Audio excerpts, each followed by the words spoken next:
Afternoon, when I briefed the Congress, I made it clear that keeping our people everywhere in the world safe is our top priority. What happened in Benghazi was a terrorist attack, and we will not rest until we have tracked down and brought to justice the terrorists who murdered 4 Americans. Well, a day after Secretary of State Hillary Clinton confirmed the assault on the U.S. Embassy in Libya was an act of terrorism, the Senate has approved sending funds to Middle Eastern countries like Egypt and Libya. The continuing resolution passed by the House last week will head off a government shutdown for another 6 months and is now headed to the President's desk. Included in that resolution, $1.6 billion in aid to Egypt, $850 million to Pakistan, and $20 million to Libya.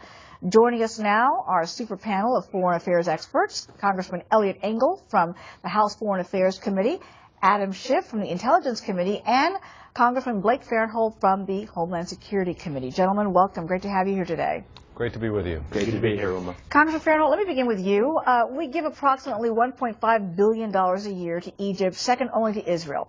Why should we continue to give American taxpayer dollars to countries run by extremists and folks who simply hate America? Well, the bulk of the taxpayer dollars that go to Egypt, and I'm going to agree with you, we're sending way too much money overseas, but the money that goes to Egypt is going to the military, and they're the stabilizing force right now in Egypt. And Egypt is one of our closest allies there. The money is conditioned on a variety of factors, including maintaining the peace treaty with Israel, including issues like ensuring freedom of religion and freedom of speech as well.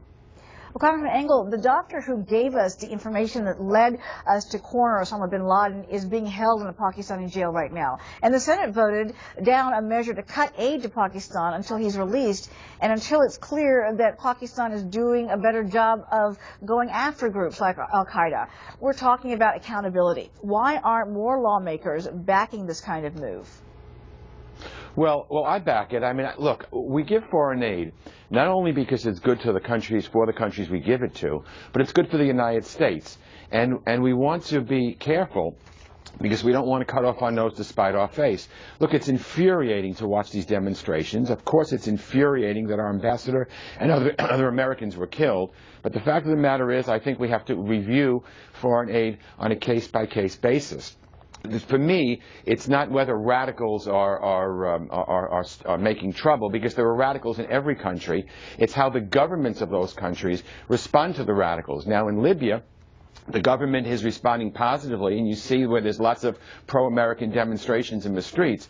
In Egypt, there wasn't such a good response initially, and the president was forceful, and the Egyptians changed their tune and condemned what happened. So I think we've got to monitor all of these very, very carefully and understand that foreign aid is good for us. It helps our policies. But again, if there are countries that are spitting in our face, then I think each of those countries, Congress needs to reassess how much foreign aid we send to those countries. Well, Congressman Trent Franks is also joining us. He's on the Armed Services Committee. Welcome, Congressman. I want to ask you, isn't the problem now that countries like Libya and Egypt are seeing inconsistency in our response to the recent violence, and this is seen as weakness, so their leaders aren't taking the U.S. very seriously?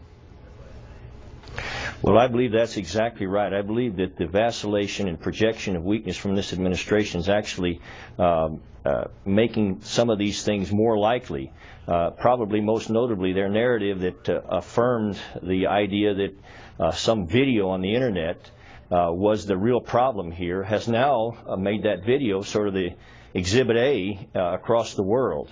And I have to say to you, it's certainly a partisan remark, but it is also something that has the disadvantage of being true. I believe if this president is reelected, that his vacillation and projection of weakness could catalyze a risk of a global jihad in the next 4 or 5 years that might be armed with nuclear weapons.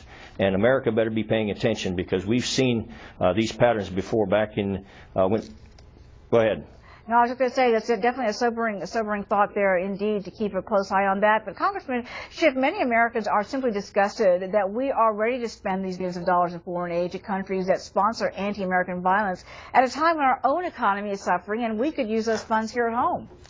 Well, that's absolutely true, and in a difficult economy, those arguments are all the more compelling At the same time, as my colleagues have pointed out, foreign assistance serves our own interest. If it didn't, frankly, we'd give a lot less of it. And in the case of Libya, I think it's very encouraging to see very strong counter demonstrations and the many thousands, perhaps tens of thousands of people taking the streets to protest the violence against our consulate, to protest these militias that still are running with a free hand in Libya. But look, it's going to take time, and that's going to be dangerous and frustrating in the short term and in the midterm. But it's in our interest that Libya evolve into a tolerant democracy. It's in our interest that Egypt evolve into a tolerant democracy. And it is not in our interest to see Egypt breach its peace treaty with Israel. So we are acting in our own interest. But clearly our relationship is going to change. Egypt wants a more independent relationship from the United States. And the United States wants a different relationship. We don't want to see Egypt be able to use anti-American rallies to distract from their own economic problems. I hear you there, but there are critics of the Obama White House, for example, who are saying they're angry that it spent $70,000 of airtime just this week on Pakistani television, condemning that anti-Muslim film that helped fuel those angry, violent demonstrations. Was this really necessary, and why does the U.S. need to apologize when it had nothing to do with this? Well, it's not an apology, and I think, frankly, it's not the least a sign of weakness, but more a demonstration of common sense to say that we don't agree with these videos, we think they're deplorable, and they're no excuse for violence. That is not an inconsistent message. I think most people in the United States and around the world understand that. Let me get Congressman Farenthold to get in here.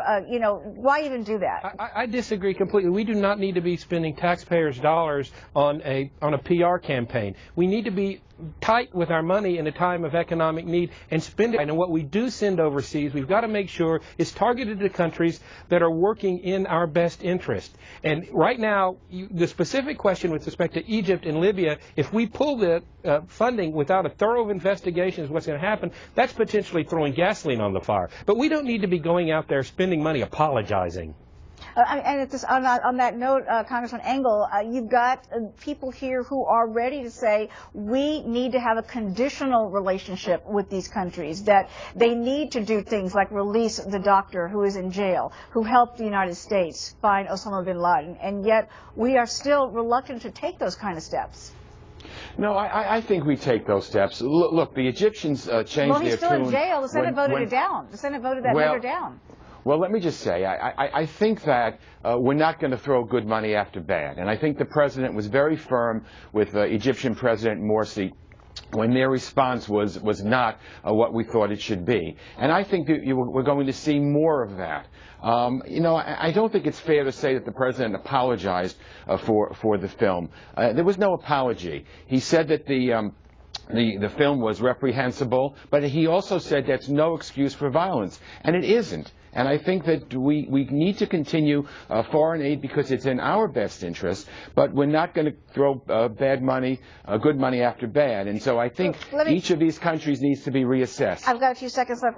Congressman Franks, let me ask you your thoughts on this, particularly at a time when the stakes remain quite high.